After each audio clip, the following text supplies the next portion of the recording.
حضرت سیدنا مجدد الفسانی شیخ احمد سرہندی فاروقی رضی اللہ تعالیٰ عنہ کا ذکر خیر چند الفاظ میں کرنے کی سعادت حاصل کرتا ہوں۔ کائنات مجدد الفسانی رضی اللہ تعالیٰ عنہ کو جن نام سے جانتی اور پہچانتی ہے، کائنات اس بات پر گواہ ہے کہ جہاں بڑے بڑے بادشاہ جنہوں نے ایک فتنہ کھڑا کیا اور وہ فتنہ اتنا بڑا کہ بادشاہ بھی اس میں پھنسا، اس کے وزراء بھی پھنسے، اس کے جو چاپلوس علماء سو تھے وہ بھی پھنسے، اور پورا کھچڑا بنا کر دین الہی بنا کر جب لوگوں کے سامنے پیش کرنے کے لیے وہ آگے بڑھے، اور ان لوگوں نے یہ چاہا کہ ہم یہ اپنا کام بخوبی انجام دے لیں گے، تو اس وقت اللہ رب العزت نے جس عظیم شہزادے کا انتخاب کیا تو وہ فاروق اعظم کے شہزادے کا انتخاب فرمایا، اور حضرت مجدد الفسانی رضی اللہ تعالیٰ عنہ کی پاکیزہ زندگی میں جو ان کے اوصاف ہمارے بزرگوں نے لکھا ہے، سب سے پہلے تو آپ کی خوبی یہ تھی کہ آپ جس چیز کا عزم کر لیتے اس پر اٹل رہ جاتے، یعنی کبھی بھی آپ کے پیروں میں تزلزل پیدا نہیں ہوا، جس بات کا فیصلہ کر لیا، عزم کر لیا، ارادہ کر لیا، اس کو پورا کرتے۔ نمبر دو، اللہ نے آپ کو تسلیم و رضا کا مالک بنایا تھا، یعنی صبر، تحمل، بردباری، اس کے آپ بڑے ہی پابند تھے، ساتھ ساتھ میں ذوق عبادت اس حد تک بڑا تھا کہ دنیا اس کا تصور پیش نہیں کر سکتی، ساتھ ساتھ میں مجاہدات، آپ مکتوبات مجدد الفسانی پڑھیے، مجدد امام ربانی پڑھیے، آپ کو اندازہ ہوگا کہ جن کے خطوط میں اتنے پاورفل ہیں آج بھی کہ دنیا میں بڑے بڑے صوفیاء، بڑی بڑی خانقاہوں میں جہاں آج بھی درس تصوف کی بات آتی ہے اور خاص کر کے توحید کے معاملات آتے ہیں، وہاں کہیں توحید کا درس اگر کسی کے مکتوبات سے دیا جاتا ہے تو وہ مکتوبات امام ربانی سے دیا جاتا ہے، اور یہ بہت بڑی بات ہے کہ اللہ رب العزت نے آپ کو یہ شان عطا فرمائی۔ دوسرا، اللہ نے آپ کو شان تمکین عطا فرمائی تھی، ساتھ ساتھ میں اللہ رب العزت نے آپ کو حق گوئی کا ہنر عطا فرمایا تھا، سچ بات کہنا یہ آپ کے لیے کوئی مشکل نہ رہا اس دور میں، حالانکہ حق بات کہنے کے بعد بڑے مشکلات سے لوگوں کو گزرنا پڑتا ہے، لیکن اللہ جب کسی کو اپنا خاص انتخاب کر کے بھیجتا ہے نا تو پھر اس سے لا خوف علیہم ولا ہم یحزنون کا تاج زرین پہنا دیتا ہے، پھر وہ بادشاہ سے لرزتا نہیں بلکہ بادشاہ کو بھی پیغام دیتا ہے کہ تیری حکومت اگر ایک طرف کھڑی ہو جائے،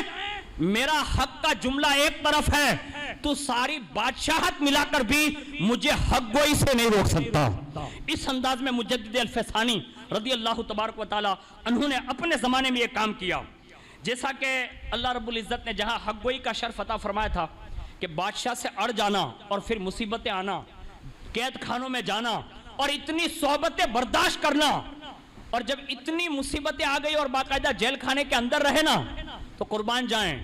جب دین کے معاملات میں اگر کوئی آواز بلند کر لیتا ہے نا، کوئی چھڑائے یا نہ چھڑائے، جیل میں اگر کوئی چلا گیا کوئی چھڑائے یا نہ چھڑائے، لیکن مجدد الفسانی کی سیرت یہ بتاتی ہے کہ جب انہوں نے دین الہی کا یہ فتنہ جو اٹھا تھا جلال الدین اکبر کی طرف سے، اور اس وقت جو یہ فتنہ دبا دیا آپ نے اور لوگوں کو یہ پیغام دیا کہ یہ غلط ہے غلط ہے غلط ہے، اس وقت اس فتنے کو دبا کر جب آپ کو جیل میں ڈال دیا گیا نا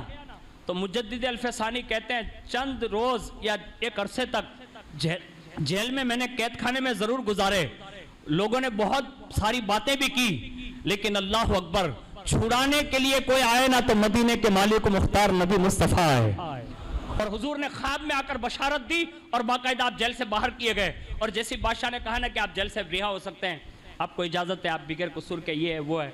فرمایا اب تنہا نہیں نکلوں گا، کہا میرے ساتھ جتنے بھی ہیں نا ان کو بھی نکلنا ہے، یعنی یہ بزرگوں کا یہ طرز عمل ہے۔ ہم جو یہ ہمارے بزرگوں کو مانتے ہیں، یہ علماء، نائبین رسول، یہ آل رسول، یہ مشائخین کرام بیٹھے ہیں، ہم ان کو ادب کے ساتھ اوپر بٹھا کر ان کا جو احترام کرتے ہیں نا، اللہ کی عزت کی قسم، جیسے اللہ نے ان کو یہاں عزتیں دی ہیں، اللہ انہیں قیامت کے دن بھی ان عزتوں سے نوازے گا، اور یہ تنہا نہیں جائیں گے، بلکہ یہ علماء ربانیین، یہ آل رسول، یہ خانقاہ کے تمام سجادہ، یہ جب چلیں گے نا ان کو حکم ہوگا جنت جاؤ، تو یہ بھی مجدد الفسانی کی سنت ادا کریں گے۔ جب ان کو تو جیل میں سے نکالا جا رہا تھا، کہا تنہا نہیں نکلوں گا، کہا اس میں جتنے بھی لوگ ہیں نا سب کو نکالنا ہوگا، اس نے کہا حضور اگر ان سب کو نکال دیا نا تو ہندوستان میں تباہی مچ جائے گی. کہا کیسے؟ کہا یہ سب سے بڑے بڑے کرائم کے لوگ ہیں جنہوں نے بڑے بڑے کرائم کیے, اگر ان کو چھٹا کر دیا نا تو تہلکہ مچ جائے گا. فرمایا وہ فلاں ابن فلاں کے زمانے میں کرائم باز تھے, یعنی قصوروار تھے, ظلم کرتے تھے, جبر کرتے تھے, گناہ کرتے تھے, یہ بڑے مجرم تھے, لیکن جب سے سرہندی کی بارگاہ میں رہ چکے ہیں اب یہ 400 جو ہے نا وہ ڈاکو نہیں ہے. کہا تو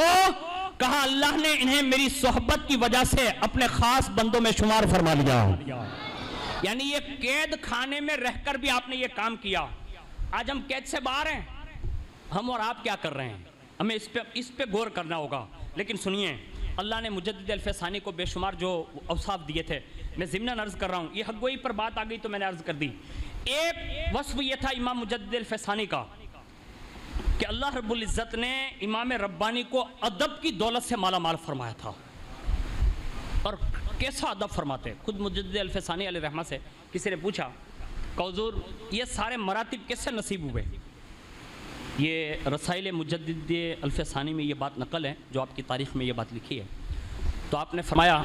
کہ راستے پر جا رہا تھا اور ایک کاغذ مل گیا, اور جیسے وہ کاغذ اٹھائے نا تو اس میں بسم اللہ شریف لکھا ہوا تھا. آپ فرماتے ہیں کہ بس اس سے نگل لینے کی وجہ سے اللہ نے یہ مراتب عطا فرما دیے. یعنی یہ ان کا حسن ادب تھا, اور خاص کر کے اپنے پیر و مرشد کا بھی بڑا ادب فرماتے, اور سراپا ادب اللہ کی بارگاہ میں, رسول اللہ کی بارگاہ میں, اور جہاں کہیں بھی جاتے, جہاں اللہ اور اس کے رسول کا ذکر خیر ہوتا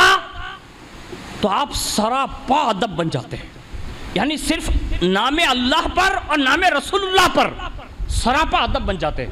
آج ہمارے اور آپ کے کانوں بھی 5 وقت اذانیں گونجتی ہے, یہ اللہ کا نام لیا جا رہا ہے. آج ہمیں اور آپ کو اس بات پر غور کرنا چاہیے کہ جو بندہ اللہ اس کے رسول کا نام کا ادب کرتا ہے نا تو پھر اللہ انہیں یہ مراتب دیتا ہے. تو فرمایا گیا کہ آپ جہاں بھی اللہ اس کے رسول کا ذکر خیر سنتے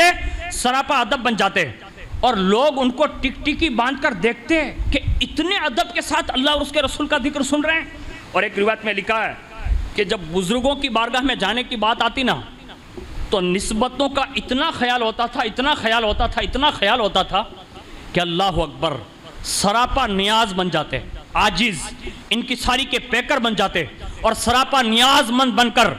ان بزرگوں کی بارگاہ میں حاضری دیتے, اور ان کا جو وقار اور ان کی جو شان ہوتی اس کے مطابق وہاں جا کر ان کی بارگاہ میں خراج پیش کرتے. خود مولانا بدر الدین سرہندی علیہ رحمہ فرماتے ہیں کہ حضرت مجدد الفسانی سراپا اکابر سلف اور خلف کی محبت اور مدحت میں غرق تھے, لیکن اگر ان بزرگوں کے کلام سے آپ نے اعراض فرمایا تو محض صرف نیک نیتی کی وجہ سے اور حکمت و الہام و اعلام پر مبنی ہوتا تھا. یعنی اگر کسی بزرگ سے کوئی اختلاف بھی ہو گیا یا کوئی بات بھی آپ نے ارشاد فرمائی تو اس کی وجہ صرف یہ ہوتی تھی کہ اس بزرگ کی بارگاہ میں کہیں بے ادبی نہ ہو جائیں. اور آگے سنیے, مزید وہ فرماتے ہیں کہ مجدد الفسانی علیہ رحمہ نے اپنے بزرگوں کا ادب جیسا چاہیے تھا ایسا ملحوظ رکھا. اور کتنا ملحوظ رکھا, وہ روایت کرتے ہیں کہ ایک مرتبہ آپ کے خاص مریدوں نے کتاب عوارف المعارف آپ کے سامنے پڑھنا شروع کی, اور آپ نے استدعا کی کہ اس طرح کی مطلب شرح فرما دیں. جیسے انہوں نے یہ عوارف المعارف پڑھی نا تو کہا کہ آپ ان کی شرح فرما دیں, اور آپ سے تمنا بھی یہی ہے کہ آپ ہی ان کی شرح فرما سکتے ہیں. چنانچہ آپ نے